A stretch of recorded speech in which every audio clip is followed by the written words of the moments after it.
I thought raccoons are nocturnal. They are nocturnal, that's what I'm saying. He should be. I think he's dying. We're gonna wake up tomorrow and he's gonna be dead back up. Be careful, little sir.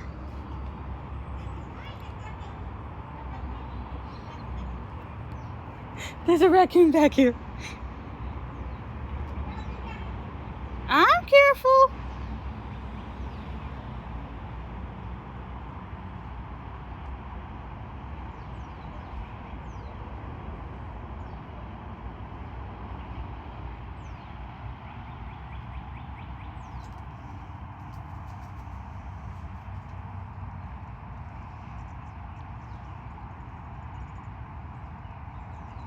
Yeah, I think he's dying. I'm hoping this ain't Jerry the raccoon.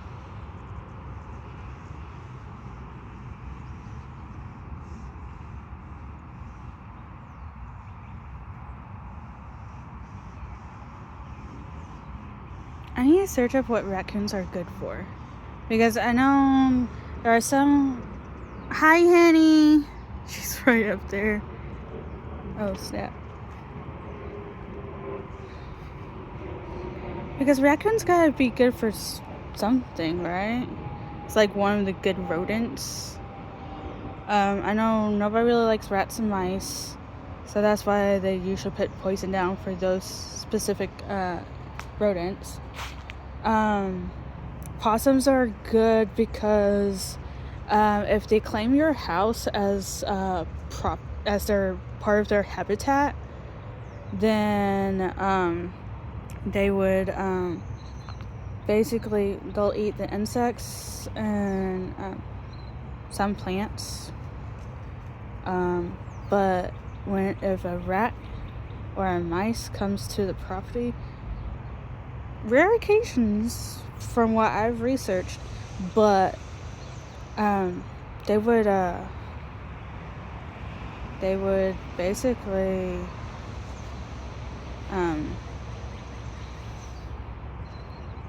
hi baby, they would basically eat the rats out of the property, or at least scare it.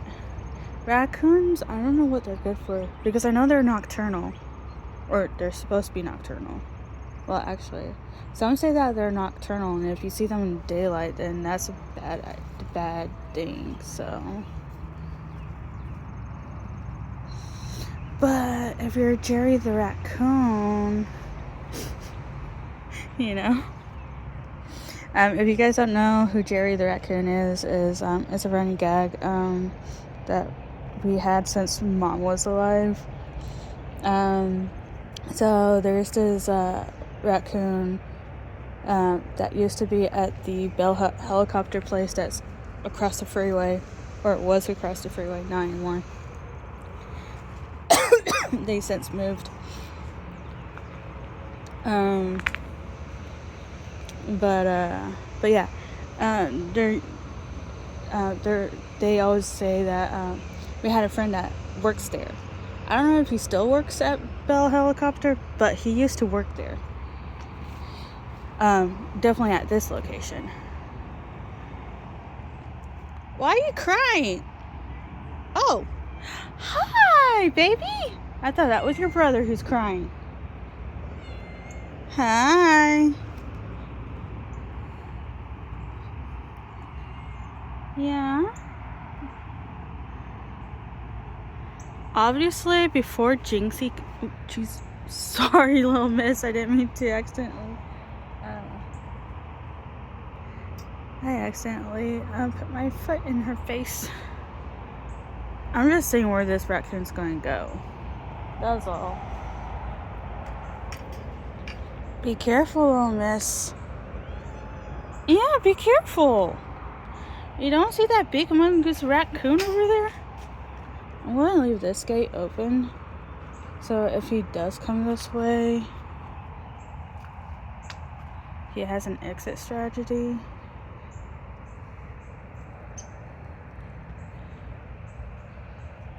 No. Little miss, don't go after him. Little miss. I know, she's being crazy. Come here. Come here. We don't go after raccoons, okay? Come on. You go this way. Hold on. I need to take her back. We don't go in the backyard with dangerous raccoons, okay? Go that way. Come on, honey. Come on, baby.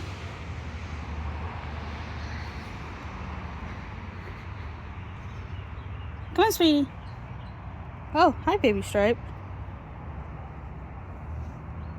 Baby Stripe always goes underneath the house.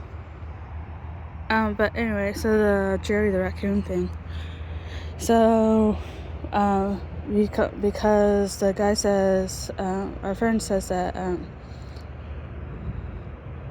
I think he's like seizing up.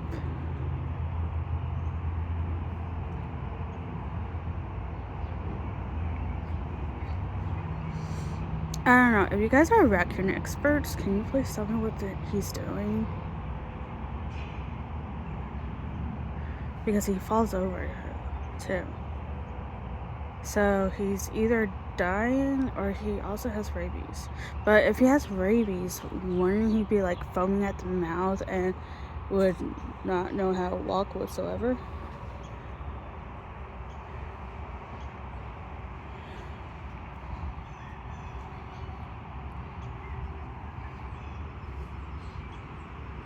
I'm just only out here because they told me that there's a raccoon out here, and our friend always has her outdoor cats nearby. Like, so Little Miss is right here. This is Little Miss. This is Henny right here.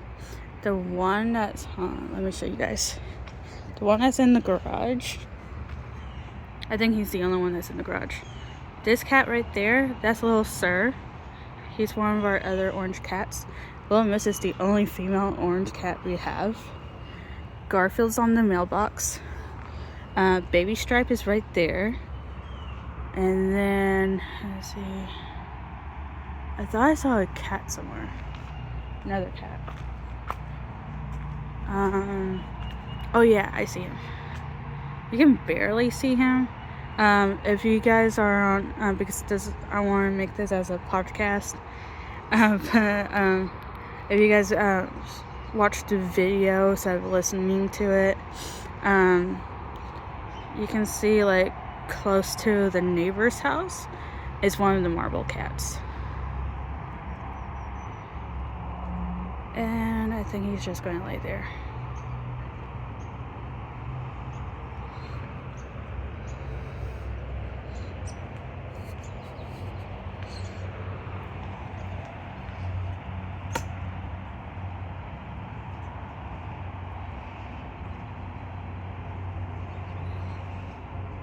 You're okay, Little Miss. Little Miss ain't for sure. Her tail's still puffy. Hey, you're okay. Yeah, her tail's puffed.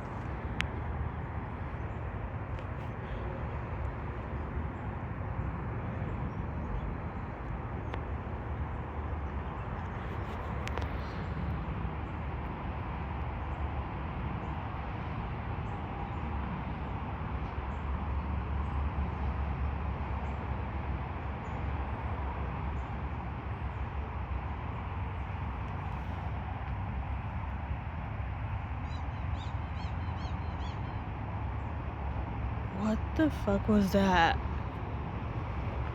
Someone had a squeaker toy? Little Miss.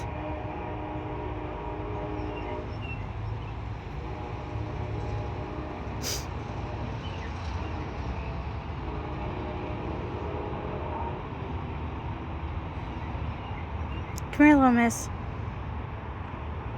So, definitely seeing that Jynxie comes in this yard right here to like run around and chase things and use the restroom. We always check to make sure that none of the cats are in her little play area. But we're gonna have to make sure that this raccoon's not here. Because I just mentioned to my sister, right now we can't afford it right now because we're saving up for a house. More on that later. Yeah, I decided not to do an RV. But we're saving up for a house, and we're not technically financially stable yet to actually do anything. I mean, we do have couple of we got a couple of monies for the hotel room that we can stay at least a week or two, and I'm trying to build up on that along with everything else that we might need.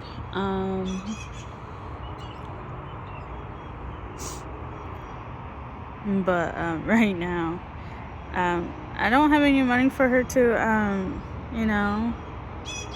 to go to the vet to get her rabies shot.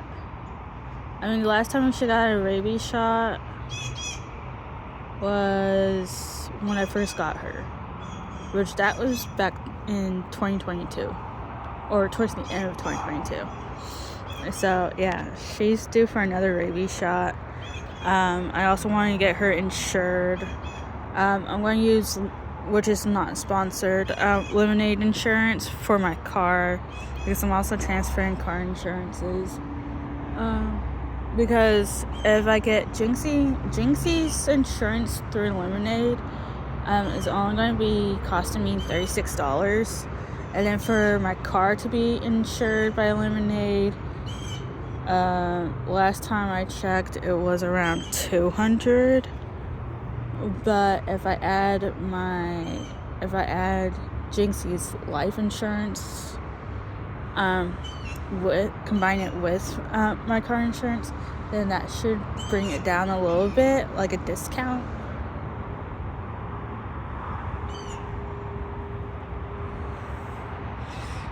So we're just watching the raccoon.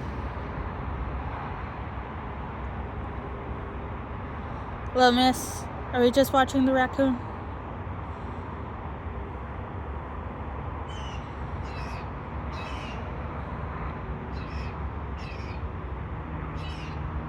I mean, he's still moving.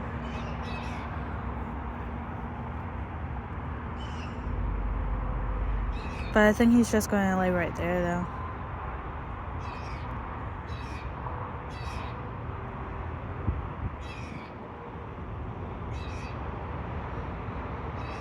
I mean, okay, so for nocturnal animals, if you guys are like in zoology or any type of animal welfare research type thing, definitely when it comes to like wildlife, when it comes to nocturnal animals like raccoons, what happens when they're on the brink of death? I know it's a little bit morbid and stuff, and of course I could probably research it, but researching it, you get mixed answers, So for the people that are like in veterinarian practices of wildlife and stuff, when it comes to the end of life for an animal that is nocturnal, like, do they actually, like, is it like something in their brain chemistry that tells them to wake up in the morning and like get out of their hiding places to like die peacefully somewhere, or like do they, like, I don't know, it's really confusing, I think. I mean, why then can't, like, how humans can like pass away in their sleep caused by various things. It could be that it's basically your time, or your organs are shutting down slowly. Well, I guess that's basically your time, because when it's your time, your organs slowly shuts down, where even though your heart is still pumping, you know, so your heart is trying to do its best to keep all these organs alive. And then oh, and also another disclaimer, I am not a medical student whatsoever. This is my perspective of how a human body dies, or I guess any doesn't have to be a human. I guess it can be an animal as well, because it's basically the same thing, right? You have a heart. Everybody has a heart, including animals, and that heart is basically it's basically the powerhouse along with your brain that makes everything work. And once that slowly stops working, then it starts shutting down different organs, different veins, different everything, you know, to like the only thing that's probably still has some type of connectivity from what I've learned and researched, because I was thinking about going to the medical field, by the way. From what I've learned when I was in school, the last thing when it comes to dying basically is your brain activity. Your brain activity is the only thing that's still working when you're about to die. Like everything starts shutting down, right? And then the last thing that shuts down, well, there's two last things that shuts down. Like the second last is, because the last thing obviously is your brain, you know. Your second last, yes, he's getting comfortable. He's just getting comfortable. And then we got Lotus.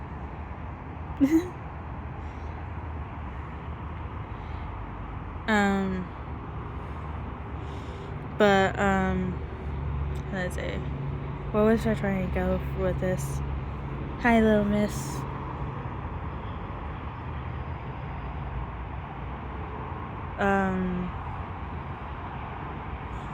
So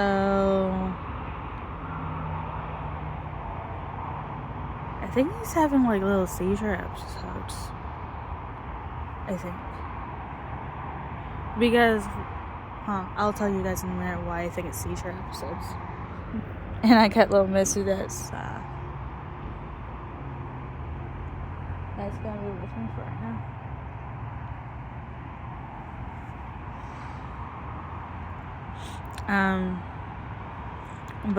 Anywho, I'm probably going to have to research something too while I'm thinking about it. But you were all comfortable, raccoon.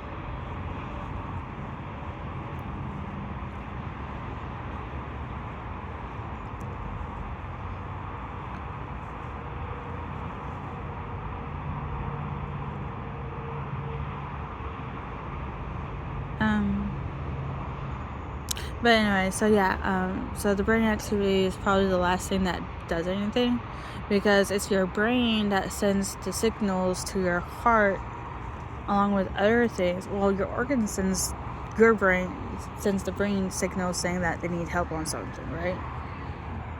And then your brain is basically telling what, like, basically getting the stuff that it needs, or telling the things that, anyway, messaging things, you know. But when the heart stops, then it's like the brain will still probably try, if you still have brain activity even though your heart stopped, it's like it's your brain trying to send electroshocks,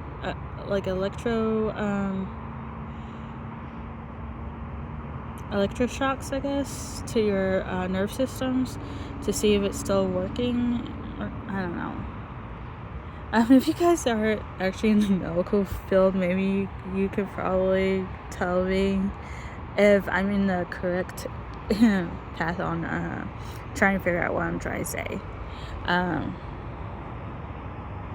But don't tell me he went to one of Jynx's holes. He probably did.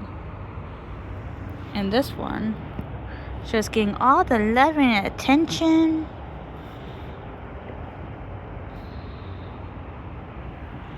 All the love and attention. Where did he go?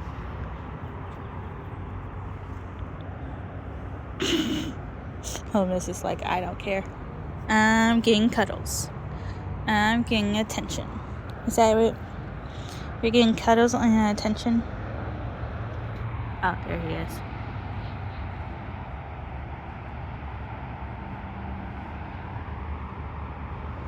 And she's just like staring at him.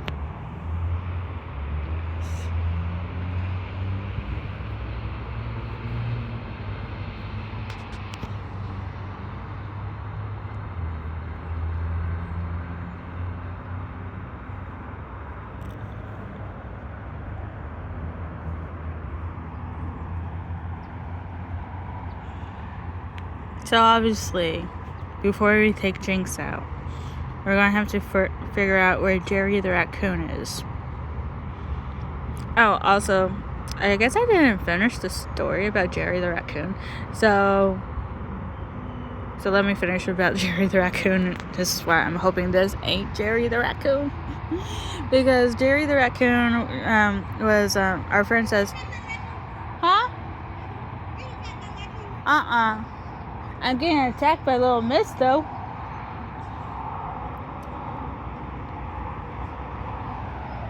But huh? Okay.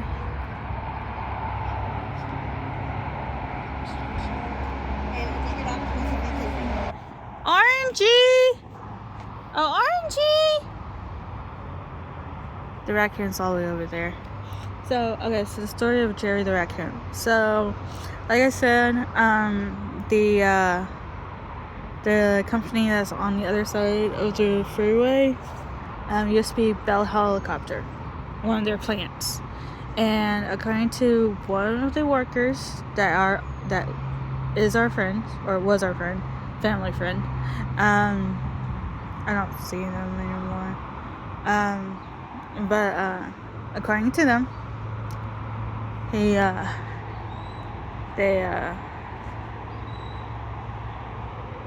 just doing a whole perimeter check. What, baby? And you stole my spot. And it's draining, actually. Where did he go? Oh, snap. He's right there. Okay. I got dirt in my shoe. Well, come on, Little Miss. Oh, snap. Not that one.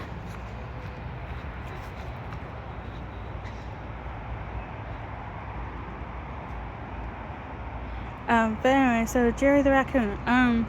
So according to our friend, that actually, what's up with you and my exhaust pipes, dude? Be careful, baby Stripe.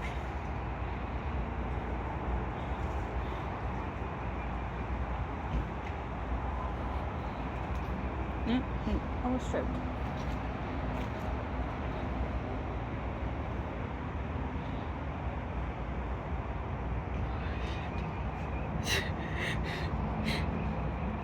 And I was just sitting there.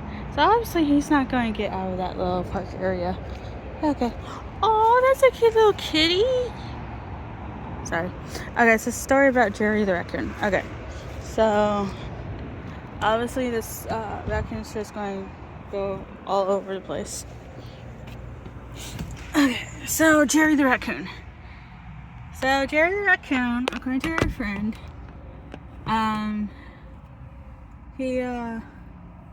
according to our friend, there has been raccoons